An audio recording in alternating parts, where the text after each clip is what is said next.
mano.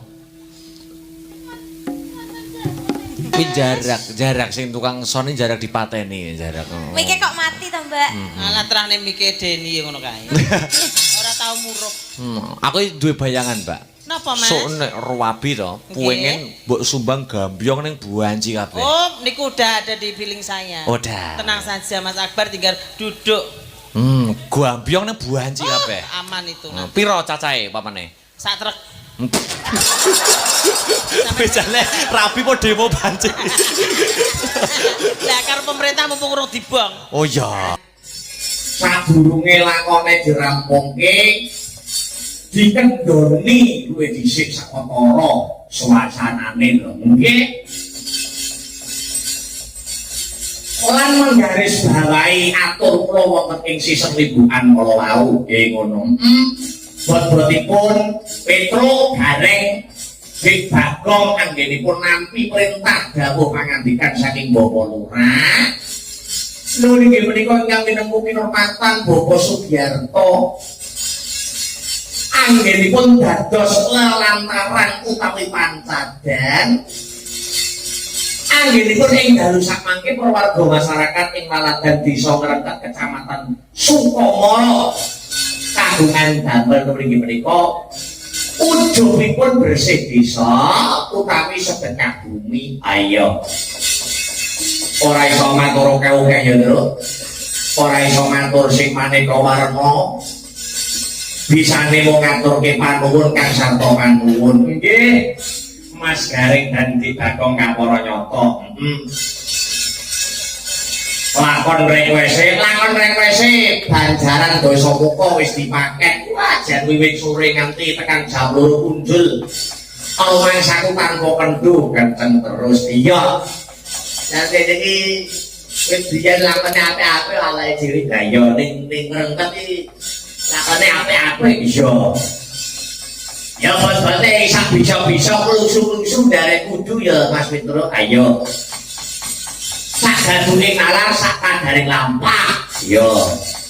Wong jenenge setiap dalang mempunyai kelebihan dan kekurangan masing-masing. Nah yo. Jadi bisa nek ngeracik awake dhewe disesuaikan karo kemampuan awake dhewe. Ora mungkin nanti ngeracik lakon sing ditampilne iki sing awake dhewe kelemahane awake dhewe ditonjolkan iki ndak mungkin. Yo. Iki jenenge kok karo bunuh diri. Nah yo. Kalau setiap dalang ngeracik lakon beda-beda ki yo memperhitungkan kuwi yo sing sabete apik, sing cature apik, ngono kuwi yo ditonjolne cature dan lain sebagainya. Ayo. Jadi dalangnya bukan hanya bagaimana dipetas kuwi unjuk kebolehan, tapi dalangnya bagaimana Ndurmaku menutupi kelemahan. Yo, menutupi kelemahan dalang pengerawit presiden dan penyimping. Wah, nggak penyimping orang. Jauh kan dari si nganggo bowo-bowo. Wingi ya, siapa Tio kecil be aku, jadi pengen ajar bowo. Nek lu tak tinangkani kayak waktu nih gue pas kita sendiri susukan waktu nih, ya sakit bowo di. Ya. Selamat pagi, Titio. Selamat pagi. Kayak lali aku ke WA apa toh pengen WA apa pengen bawa Belajar bawa Mas. Nggih. Bawa nopo? Dadi ati. Wah. Sing bawa adike sing nembang mbake. Ya.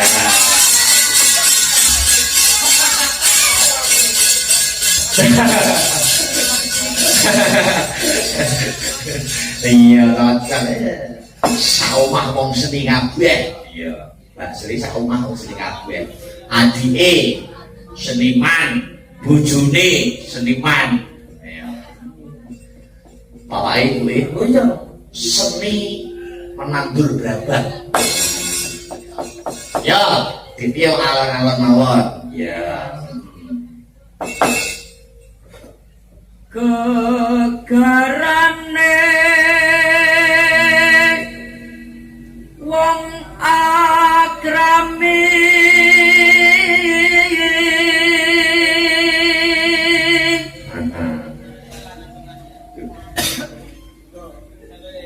Duduk bondo duduk rupa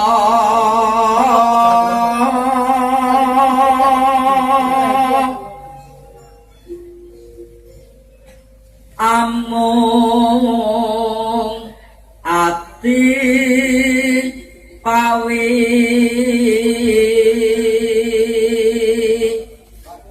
tane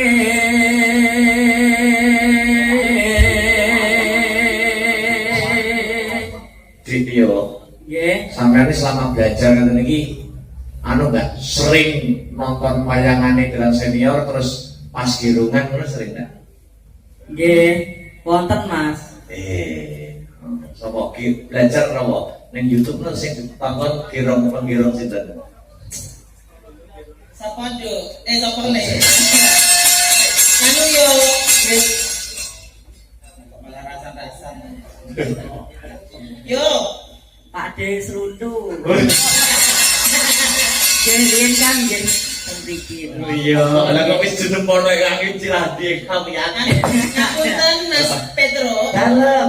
Rezeki nganu lelek pengen belajar sing apik, belajar kok Mas Heru, belajar listrikan sing. Nggih boten boten. Mana iki malah tidak tak pucet. Oke. Mas Heru ki listrikan mergane pengen tak pucet. Lah coplon tanpa lipstik yo ora pucat. Kali lainnya solo kuwi. Pokoke ngalih nek iki wis. Yes ngale. Tapi ini kudu gawe peraturan Mas. Peraturan Ada goro-goro liburan ora oleh. Duh, lah coplon kan penyimbing. Oh iya. Tapi yang penting coplon malah ora oleh medun kudune nek ana apa-apa tidak lah. Kudune disimpen bisa ya. Ya, terus Luput pisan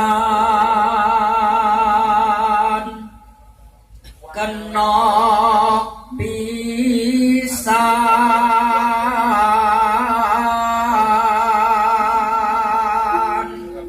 Luput pisan kena pisan. cakep. Pokoknya pantun.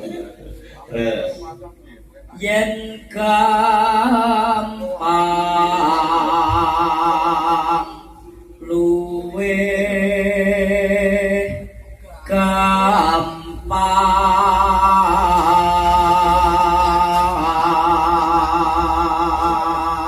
mau sore melu campur sarene sapa yuk?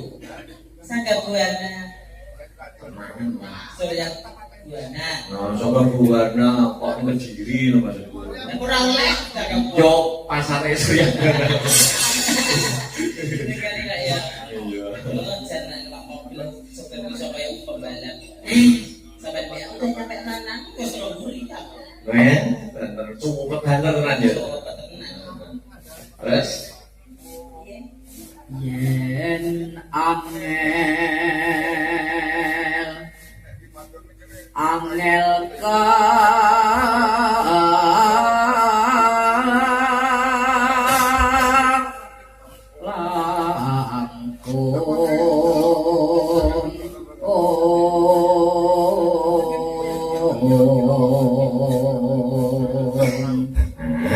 langkung tan kena tinumbas arta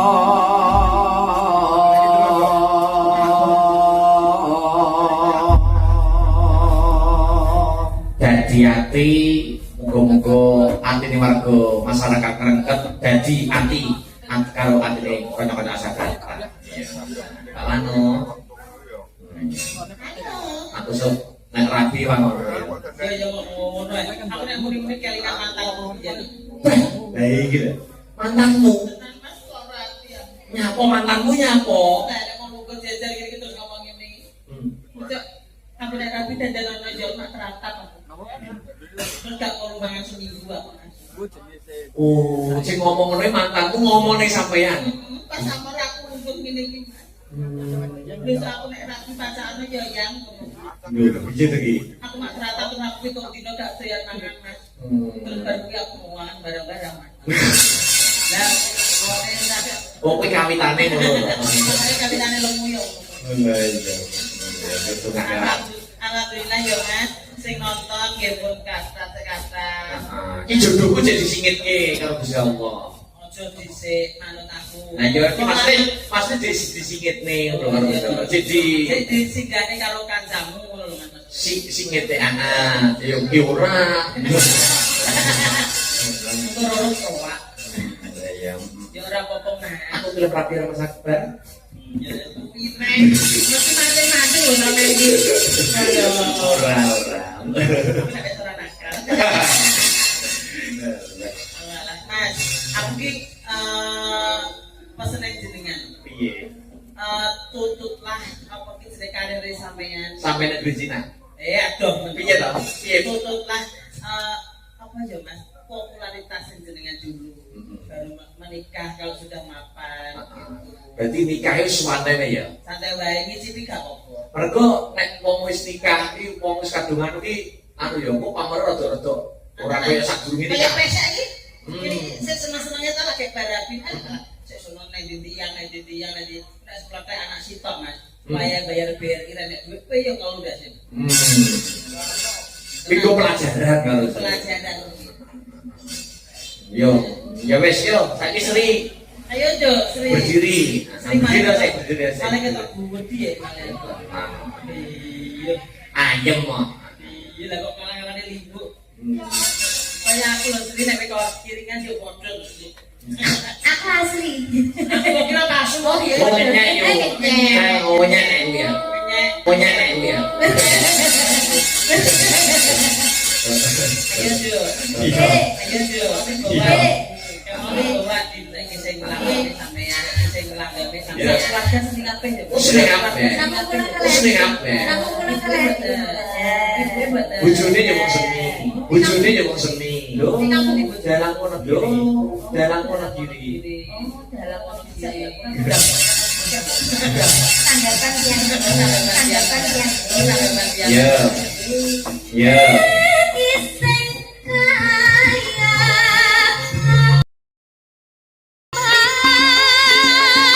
wong nyatane galakon seprene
Mbak Mano. Kuwi jarak sing tukang soni jarak dipateni jarak. Mikir kok mati to, Mbak? Alah terane mikir Deni ngono kae. Ora tau murup. Aku duwe bayangan, Mbak. Napa, Mas? Sok nek ruwabi to, pengen mbok sumbang gambyong ning Buanci kabeh. Oh, niku udah ada di billing saya. Udah. Tenang saja Mas Akbar, tinggal duduk. Gambyong ning Buanci kabeh. Aman itu. Piro cacahe papane? Sak truk. Bejane rabi po demo banci. Lah karo pemerintah mumpung urung dibong. Oh iya. Betul. Kok kaya Heru niki dulu kan dibong. Nek kaya aku ora to. Ora. Wedok asli. Iya. Ayo Sri. Oh, Heru elek-elek awi kancaku awit cilik lho, Mas. Oh tenan. Wis jaman Mas Heru cek wireng ngono ya. Tenan padha irenge, aku ya ireng kok. Dadi iki wong loro ki darani wong golek manuk. Ayo Sri. Ada-ada ning luyu kok kono udan deres ning kene ora. Tahu ya an. Tahu motoran. Iya motoran gara-gara jareke sinden. Walah, zamane piyan kae ya. Lah iya. Yuk. Rena wangi dadi hati wong prasaja alus ngapune sabar turke ati mama putra alas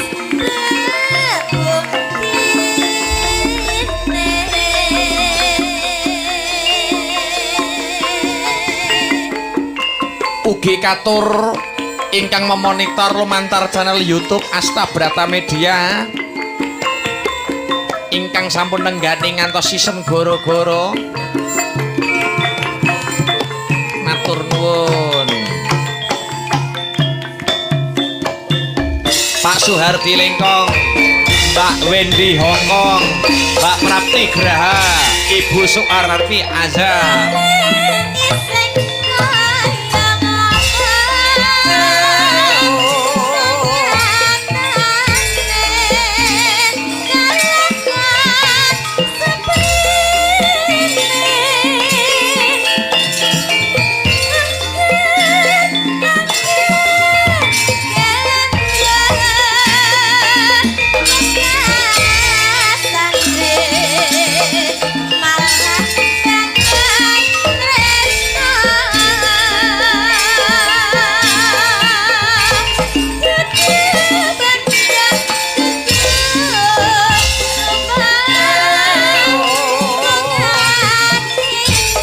Bandung memonitor.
Telas ki Sri.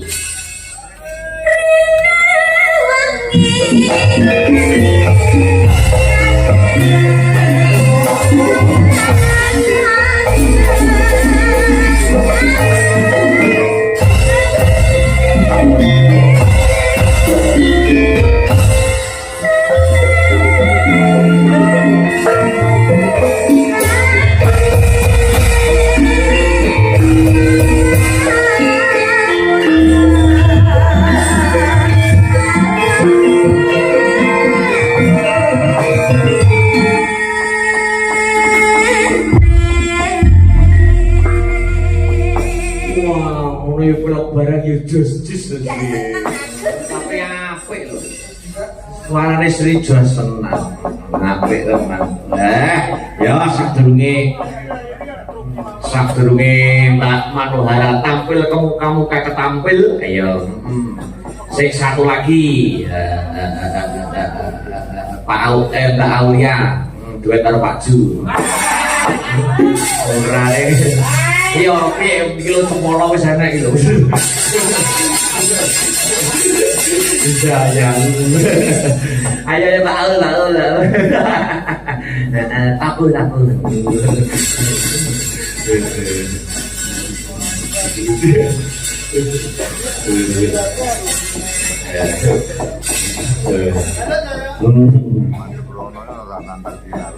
Selamat pagi Wong Ayu. Selamat pagi Mas Akbar. Wah, bom kawaran bunga.